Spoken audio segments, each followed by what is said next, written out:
我是只末世变异的白猫，为了口吃的，我碰瓷了一个凶巴巴的异能者小队队长，没想到他却抱起我笑道：“碰瓷？正好缺个能生崽崽的暖脚猫咪。可我是男的呀，也不会生崽崽啊。”记忆的起点是一片混乱浊呀，充满尖叫和腐烂气味的世界。我的身体很痛，骨骼在扭曲重组，意识在撕裂和新生中浮沉。等我终于能再次看清东西时，我发现我不再是那只蜷缩在人类脚边讨食的普通白猫，而是能站起来，掌心能凭空搓出一小簇温暖摇曳的橘色火苗，脑袋上还顶着两只毛茸茸的尖耳朵。屁屁后面也拖着一条蓬松的大尾巴，我成了一只猫妖怪物，还是人类口中的变异体？我不知道，我只知道我很饿，非常饿。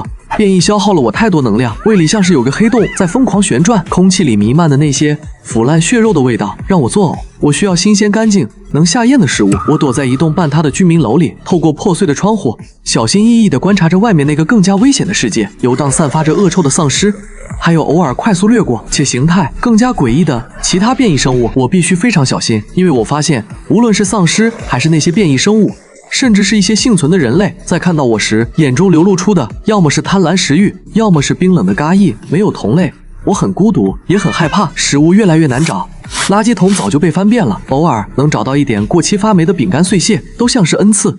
我的小火苗只能用来吓唬一下最弱小的怕光的虫子，或者勉强烤干一块进了污水的破布取暖，对狩猎毫无帮助。就在我饿得头昏眼花，考虑是不是该冒险去啃一口看起来不那么烂的丧尸肉时，我听到了引擎的低吼，还有人类刻意压低的交谈声，以及一种清脆的金属碰撞的叮当声，伴随着某种诱人类似肉类被炙烤过的焦香。我小心翼翼地爬到更高处，透过墙缝望去，街角拐过来几辆涂着迷彩改装的面目全非的越野车，车上下来几个人，他们都穿着统一制式的沾满污渍但看起来很结实的黑色作战服，手里拿着造型奇怪的武器，身上散发着一种和我之前见过的幸存者截然不同的气息，冷硬锐利，像出鞘的刀。尤其是走在最前面的那个男人，他个子很高，肩膀很宽，即使隔着一段距离，我也能感受到他身上那股迫人的压力。紧抿的薄唇，眉眼深邃，眼神冰冷而警惕一样扫视着周围。他手里没拿那些大枪，只在腰间别着一把短刃，但直觉告诉我，他才是最危险的那个。他们似乎在清理这片区域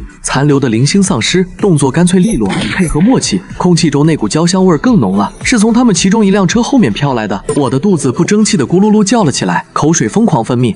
食物新鲜的人类食物，看他们轻松解决丧尸的样子，跟着他们或许能捡到点吃的。一个大胆又愚蠢的念头在我被饥饿烧灼的脑海里成型。他们清理完附近的威胁，开始搜索街边几家半塌的店铺。那个最危险的高个子男人带着2个人走向我藏身的这栋楼，我的心跳到了嗓子眼，跑来不及了。而且外面可能更危险，躲这栋楼就这么大。就在他们脚步声越来越近，手电筒的光柱已经晃进楼道时，我猛地从藏身的角落朝着楼梯方向摔了过去。我故意让自己的落点靠近秦晋的脚边，然后蜷缩起来，耳朵紧紧贴着头皮，尾巴也死死夹住，努力把自己缩成最小的一团，同时发出一声虚弱至极带着颤音的叫声。手电筒的光柱瞬间锁定在我身上，一个脸上有道疤看起来就很凶的男人立刻举起了枪。什么东西？等等！秦晋的声音响起，不高，却带着一种不容置疑的冷硬。他上前一步，蹲下身，手电筒的光仔细地扫过我，我能感觉到他审视的目光像冰锥一样刺在我身上，我吓得瑟瑟发抖。这个男人的气息太有压迫感了。一只猫？这年头还有活着的普通动物？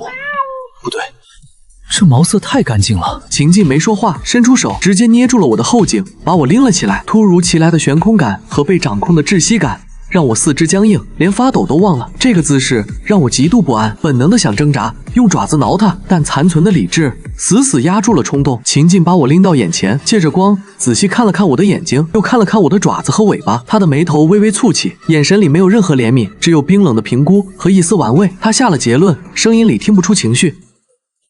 变异体至少2级，智力不低，还会玩火。老大，这玩意儿留着是祸害，一枪崩了干净。2级变异体有一定研究价值，可以带回去。秦晋没理会他们的讨论，依旧拎着我，和我惊慌失措的眼睛对视了几秒，然后嘴角勾起一个鸡蛋没有任何温度的弧度。碰瓷。我张了张嘴，想再喵一声，却发不出任何声音。他晃了晃手里轻飘飘的我，像是在掂量一件物品。正好，队里缺个暖脚的。就这样，我被秦燕捡了回去。她随手把我扔在了那辆越野车的副驾驶脚垫上，我蜷缩在角落里一动不敢动，耳朵却竖得尖尖的，捕捉着车内的每一丝动静。车子发动，颠簸着驶离那片废墟。车内很安静，除了引擎声，就是另外几辆车通过无线电传来的简短交流。秦晋开车时很专注，下颌线绷紧，侧脸在窗外忽明忽暗的光线下显得格外冷硬。我偷偷抬眼看他，他的手指修长有力，稳稳握着方向盘，手背上有几道陈旧的疤痕，睫毛很长，垂下来时会在眼下投出一小片阴影，稍微中和了那股逼人的锐气。但他偶尔瞥向后视镜时，那眼神依旧冷得像淬了冰的刀子。我很害怕，但胃里火烧火燎的饥饿感更真实。那股焦香味似乎就是从这辆车里飘出来的。我鼻子抽动，小心翼翼地嗅了嗅，好像在座位旁边的一个金属盒子里。就在我饿得眼冒绿光，几乎要克制不住扑向那个金属盒子时，车子猛地一个急刹，我差点被惯性甩出去，爪子下意识弹出扣住了脚垫的纤维。3点钟方向，废弃加油站，2级屠夫一只，带着7、6个小喽啰。猴子左侧迂回，强子正面吸引火力，柳叶刀注意支援，我绕后。收到。看我的！明白。战斗几乎在瞬间爆发，枪声、爆炸声、丧尸的嘶吼和一种更加沉重恐怖的咆哮声混杂在一起。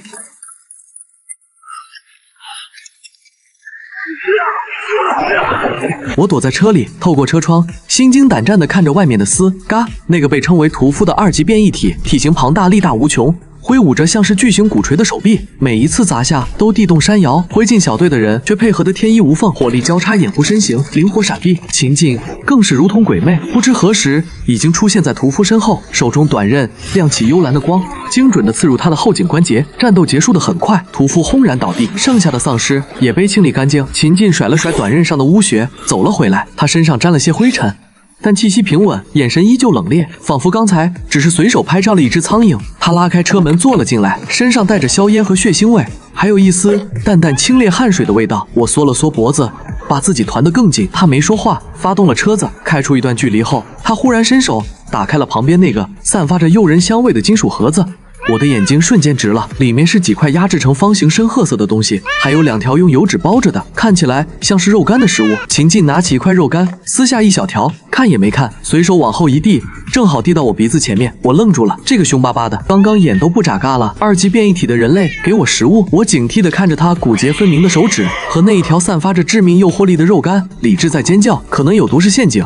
但饥饿的本能如同溃堤的洪水，瞬间冲垮了所有防线。我飞快地伸出爪子，小心翼翼地接过那条肉干，然后迅速缩回角落，背对着它狼吞虎咽起来。肉干很硬很咸，带着浓浓的烟熏味，但对我空荡荡的胃来说简直是天降甘霖。我吃得差点噎住，喉咙里发出满足的呼噜声。吃完后，我意犹未尽地舔了舔爪子，偷偷回头看了一眼秦晋，他已经收起了盒子，正看着前方路况，侧脸上没什么表情，好像刚才投喂的举动再自然不过。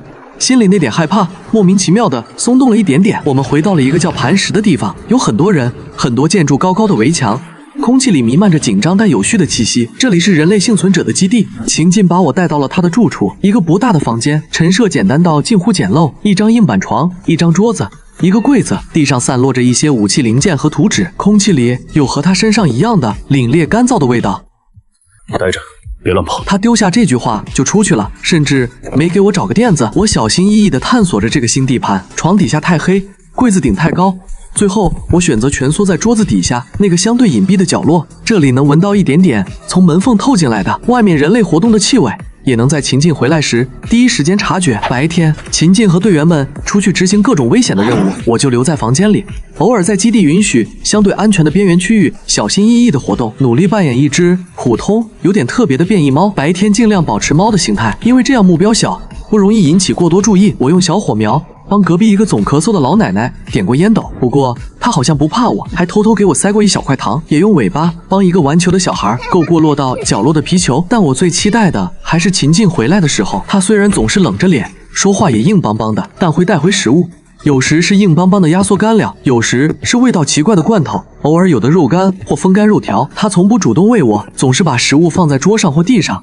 然后自顾自做自己的事，擦拭武器，研究地图或者闭目养神。但我发现每次他放的食物分量都刚好够我吃饱，有时甚至多一点。秦晋受伤时会自己笨手笨脚的包扎，绷带缠得歪歪扭扭，药粉撒的到处都是。有一次，他手臂被划了道口子，自己单手怎么也缠不好，眉头皱的能夹死苍蝇。我犹豫了很久，最终还是壮着胆子凑过去，用没伸指甲的爪子小心翼翼地帮他按住绷带的一头。秦静动作顿了一下，低头看我，我吓得尾巴毛都炸起来了，但他没说什么，只是用另一只手快速打了个结，包扎完破天荒地用那只没受伤的手很轻很轻地揉了揉我的头顶。那一瞬间，我好像听到了自己心脏漏跳的声音。他的手掌很大很温暖，动作算不上温柔，甚至有点粗鲁，但奇异的让我一直紧绷的神经松弛了下来。晚上基地的夜晚很冷，我的皮毛不算厚，更重要的是我需要休息来恢复维持白天形态消耗的能量，但猫的形态无法深度睡眠，人形我不敢。直到有一次我实在太累太冷，缩在桌子底下瑟瑟发抖。半夜秦静忽然坐了起来，她走到桌边低头看了我一会儿，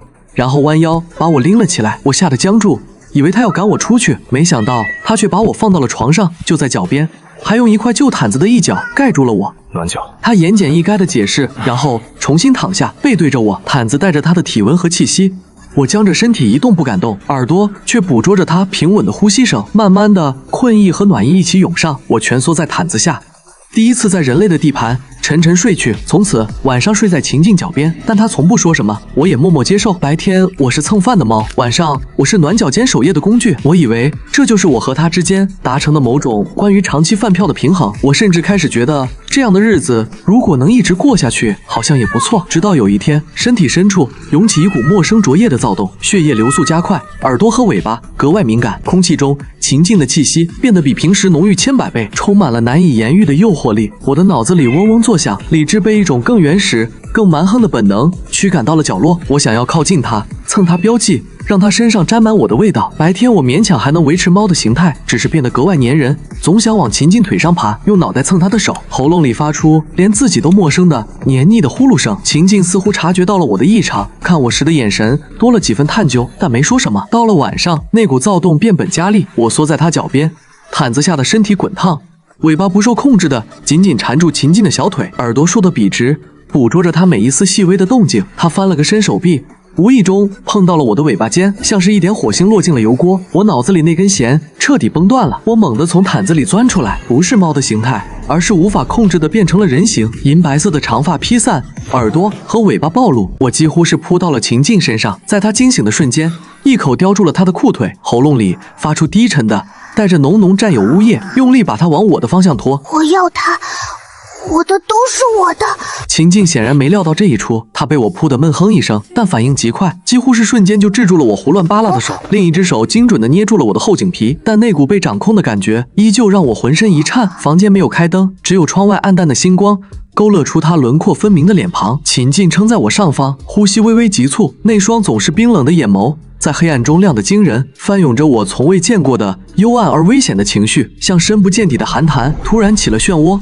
小猫咪，知道你在做什么吗？秦静的声音低沉沙哑，带着刚睡醒的慵懒和一种让我尾巴尖都酥麻的压迫感。我被他捏着后颈，身体因为本能和羞耻而微微颤抖，含糊的呜咽着，眼神迷蒙又倔强地看着他。我不知道，我什么都不想知道，我只知道我现在很难受，只有他能让我好受一点。秦静盯着我看了很久，久到我以为时间都凝固了，然后他缓缓的极其缓慢的松开捏着我后颈的手。如你所愿。接下来发生的一切如同暴风雨，席卷了我贫瘠的认知。我们打了一夜的架，秦静不再是我认识的那个冰冷克制的队长，他变成了掌控一切的侵略者，霸道不容抗拒。那一夜漫长又短暂，当一切平息，我被汗水浸透，精疲力尽的蜷缩着，已经累得睁不开眼，心里乱糟糟的。完了，长期饭票的平衡被彻底打破了，但我好像并不后悔。就这样吧。自从那夜之后，我和秦静之间的关系发生了天翻地覆的变化。他不再仅仅是我的饲养员，白天他依旧会带我出任务，但看我的眼神里多了些别的东西。他会在我用小火苗帮他点燃引信后，随手挠挠我的下巴；会在我用尾巴尖勾走他口袋里最后一块糖时，只是无奈的挑挑眉；会在深夜值守时，把我从猫形态拎起来放在他腿上，有一搭没一搭的梳理我背上的毛。我开始学习更多人类的东西，说话和认字，甚至尝试使用一些简单的工具。秦静教我用匕首，教我如何更有效地控制我的小火苗，教我辨认各种变异体和危险植物。他教得很严格，我学得很吃力，但每当我有一点点进步，哪怕只是正确发出了一个音节，燕，他眼中一闪而过的微光都让我雀跃不已。灰烬小队的其他成员似乎也默认了这种变化。柳叶刀看我的眼神更加像研究稀有标本，但也会偷偷塞给我一些味道奇怪的营养剂。强子依旧沉默，但会把最大块的肉干留给我。日子好像朝着某种安稳的方向滑去。如果忽略外面越来越频繁的尸潮警报和空气中日益凝重的紧张气氛的话，直到磐石基地遭遇了建立以来最大规模的尸潮围攻，警报响彻云霄时，秦晋正在给我演示如何用匕首快速拆卸一把枪械。他动作顿住，侧耳听了2秒，脸色瞬间沉了下去。全员1级战备。小白，留在房间里锁好门，无论听到什么都不要出来。秦晋想把我藏起来，像藏起一件易碎的珍宝，但我看到了他眼中深藏的担忧，看到了窗外黑压压涌来的无边无际的尸潮，听到了震耳欲聋的嘶吼和爆炸声。我是他的猫，是他的伴侣，我不是需要被藏在安全屋里的累赘。我也去，我能帮忙。别闹，外面很危险。我不怕，我的火可以烧他们，我跑得快，能预警。让我帮你，秦燕。我的眼神一定很坚决，因为秦晋沉默地看了我几秒，那双总是冷静的眼眸里翻涌着复杂的情绪，担忧、挣扎，最后化为一丝无奈的妥协和更深沉的某种我看不懂的东西。跟紧我，别乱跑。情况不对，立刻退回内城。我用力点头。城墙上的战斗比我想象中惨烈10000倍。丧尸如同黑色的潮水，一波接着一波，永无止境。枪炮的轰鸣，异能的闪光，人类的怒吼，丧尸的嘶嚎，交织成地狱般的交响曲。血腥味和焦臭味浓得化不开。秦晋冲在最前面，他的金属掌控异能发挥到极致，无数金属碎片化作死亡的旋风，所过之处，丧尸如同麦秆般倒下。我跟在他身边不远，用我最大的努力控制着火苗，将它们凝结成细长的火鞭，抽打在试图靠近的丧尸身上，或者点燃一些易燃物制造障碍。我的耳朵和尾巴成了最好的预警器，能提前0.几秒感知到来自死角的偷袭。但尸潮太多了，而且我感觉到了一股极其恐怖的气息正在尸潮后方缓缓升起。那气息冰冷暴虐，充满了毁灭的意味，让我的尾巴毛全部炸开，心脏狂跳不止。柳叶刀嘶哑的声音透过通讯器传来，带着绝望。是尸王，5级尸王，5级尸王，那是传说中足以摧毁小型基地的存在。防线开始动摇，伤亡急剧增加。秦晋身上也添了好几道伤口，鲜血染红了他的作战服，但他的眼神依旧锐利如刀，动作没有丝毫迟缓。我看到他看向尸王方向的眼神，那里面是决绝的死志。我知道他在想什么，他要拼命了，为基地，为身后的人，或许也为我，争取最后一点时间。不行，我不能让他去，我不要他死。一股从未有过的更汹涌澎湃的力量从我身体深处轰然爆发，那力量卓越狂暴，带着毁天灭地的气息，却又与我血脉相连。我的视野开始变化，身体不受控制的膨胀拉伸，骨骼发出不堪重负的爆响，皮毛疯狂生长，火焰从我每一个毛孔中喷涌而出。小白！秦晋惊骇的怒吼仿佛从很远的地方传来，但我听不清了。我的意识被庞大的力量和一种更古老、更蛮横的守护本能占据。我要保护它，不惜一切代价。银白色的火焰冲天而起，化作一头身长超过5米、通体燃烧着赤白烈焰的巨兽。我仰头发出一声震碎云霄的咆哮，声浪带着焚尽一切的高温，将周围的丧尸瞬间气化。然后我锁定了那只刚刚显露身形，如同山岳般巨大的漆黑狮王。没有犹豫，没有恐惧，燃烧着烈焰的巨爪踏碎地面，我如同流星陨落，朝着狮王悍然冲去。光与暗，活与死，在战场中央轰然对撞，每一次爪击都带着焚天之火，每一次撕咬都迸发雷霆之威。狮王的攻击同样恐怖，漆黑的死气腐蚀着我的火焰，利爪在我身上留下深可见骨的伤口，剧痛如同潮水般冲击着我的意识。本源在疯狂燃烧，视野开始模糊，但我不能退。秦晋在后面，他在看着我。我燃烧着最后的力量，拼着被狮王贯穿腹部的代价，将凝聚了所有本源火焰的巨爪狠狠拍在了狮王的头颅上。赤白的光焰吞噬了一切，我听到狮王濒死的惨嚎，感受到他生命力的急速流逝。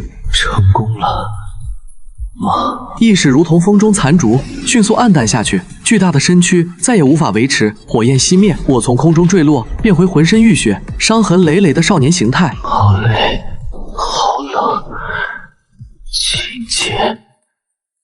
就在我即将彻底失去意识的前一刻，一道黑影以超越极限的速度冲破了狮群的阻隔，在我落地前的瞬间，将我牢牢接在了怀里。是秦晋，他脸上、身上满是血污，作战服破烂不堪，手臂上一道伤口深可见骨，鲜血汩汩流淌。但他抱着我的手臂，稳得如同磐石。他的眼睛赤红，里面翻涌着我从未见过的近乎疯狂的暴怒和恐惧。他死死抱着我，抬头望向残余的因为狮王死亡而陷入混乱的尸巢，嘶声怒吼，声音穿金裂石。我的妈！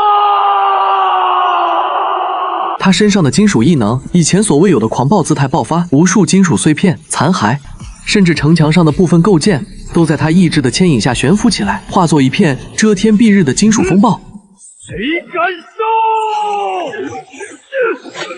烧？我靠在他怀里，听着他狂暴的心跳，感受着他颤抖的手臂和滴落在我脸上的滚烫的液体，是血还是别的？最后一点意识。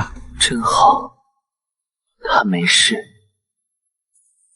我的秦燕。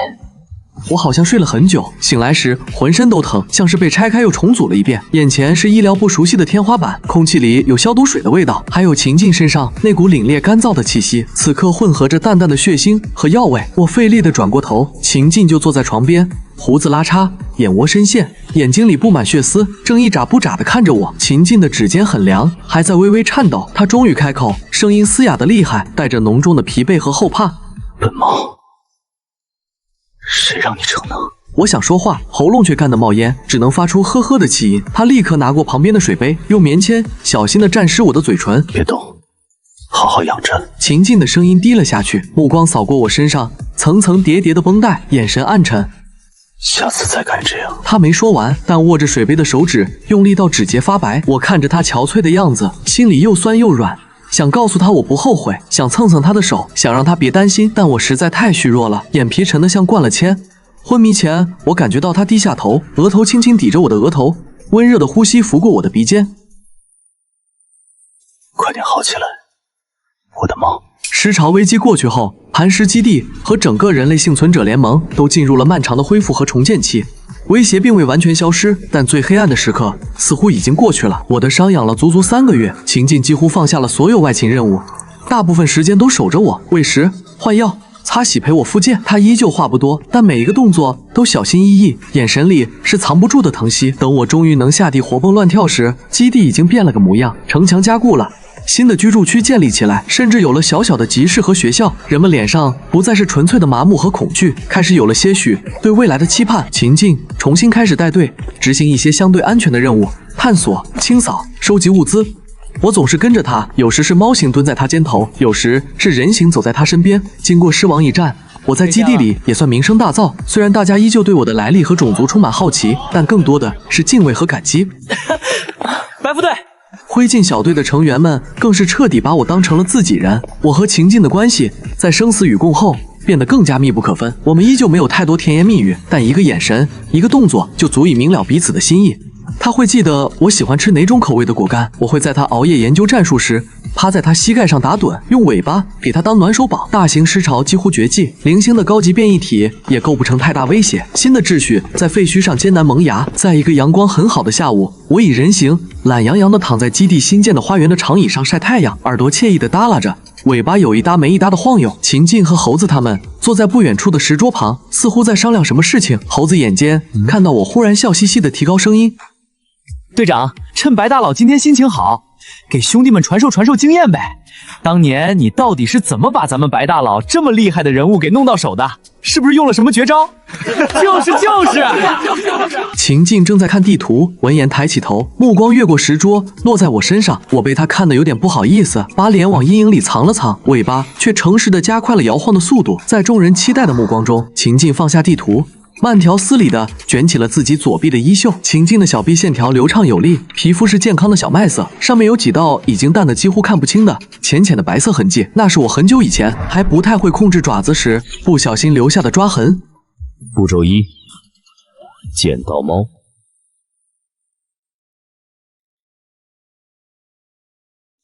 步骤2，养成系。步骤3，等猫扑。猴子一口水喷了出来，捶桌大笑，其他队员也笑得东倒西歪，眼神暧昧的在我和秦晋之间来回扫视。我噌的一下从长椅上弹起来，耳朵和尾巴上的毛全部炸开，脸上烫得能煎鸡蛋。你胡说，那是我挠着玩的，才不是什么扑。秦静放下衣袖，站起身，走到我面前。他比我高很多，阴影笼罩下来。他伸手不是摸头，而是捏了捏我因为激动而抖个不停的耳朵尖，动作自然又亲昵。他点点头，从善如流，眼底的笑意却更深了。情趣。秦燕，我彻底炸毛，追着他要打，他笑着躲开，被我追着跑出了小花园，留下身后一院子善意的哄笑和口哨声。阳光暖洋洋的洒在身上，微风带来青草和泥土的气息。我追着他，看着他难得开怀大笑的侧脸，心里的羞恼不知不觉化成了满满的快要溢出来的甜。步骤错了又怎样？反正这只猫早就心甘情愿被他捡到养大，然后扑进他怀里，一辈子不撒爪了。末世的风暴已经远去，而我们的故事在崭新的阳光下才刚刚开始温习甜蜜的日常。